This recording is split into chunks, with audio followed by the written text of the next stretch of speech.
Assalamualaikum warahmatullahi wabarakatuh. Salam kemanusiaan. Sebelumnya, perkenalkan nama saya Meggy Sulistiawati dari kontingen 15 PMNK SMK Negeri 2 Jiwan.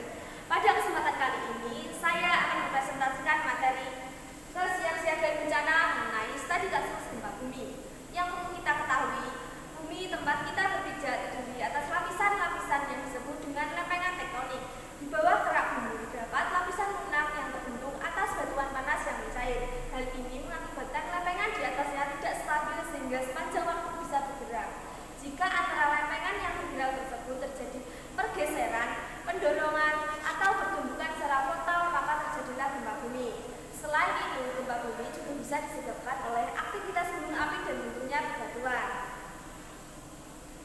Jenis-jenis gempa bumi dikelompokkan menjadi tiga, yaitu yang pertama gempa tektonik. Gempa tektonik adalah gempa yang diakibatkan oleh pergeseran lempengan tektonik. Misalnya seperti gelang karet yang ditarik dan dilepaskan secara tiba-tiba. Yang kedua, gempa vulkanik. Gempa vulkanik adalah gempa yang diakibatkan oleh pergerakan magma ke atas permukaan gunung api yang mengakibatkan pergeseran batu-batuan. Dan yang ketiga adalah gempa runtuhan. Gempa runtuhan adalah gempa yang diakibatkan oleh pelepasan energi dari sumber-sumber lainnya, misalnya seperti runtuhnya bebatuan akibat penggunaan bahan peledak. Lalu, apa akibat dari gempa bumi itu? Gempa bumi dapat mengakibatkan kerusakan lingkungan, runtuhnya bangunan, kerugian harta benda, dan korban jiwa. Setelah mengenal pengertian, jenis-jenis, akibat, lalu apa langkah-langkah kita untuk kesiapsiagaan bencana gempa bumi? Kita bisa melakukan kesiapsiagaan seperti yang pertama, kenali daerah sekitar kita, apakah daerah bersentuhan gempa. Yang kedua, saat kita berada di sebuah ruangan atau bangunan, perhatikan di mana letak pintu keluar, tangga darurat, atau cara-cara keluar lainnya jika sewaktu-waktu harus menyelamatkan diri. Yang ketiga, perhatikan tempat kita berdiam. Carilah tempat yang aman untuk kita berlindung. Yang keempat, catatlah dan simpanlah nomor-nomor penting yang dapat dihubungi saat gempa terjadi, seperti PMI cabang, rumah sakit, pemadam kebakaran, polisi, dan lain-lain.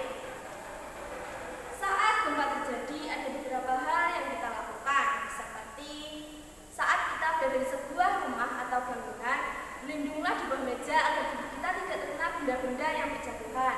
Yang kedua, saat kita berada di luar rumah, carilah tempat yang aman untuk kita berlindung dan jauhilah daerah seperti di bawah tiang, di bawah bangunan, pepohonan, karena tempat-tempat tersebut bisa terjadi keruntuhan sewaktu-waktu.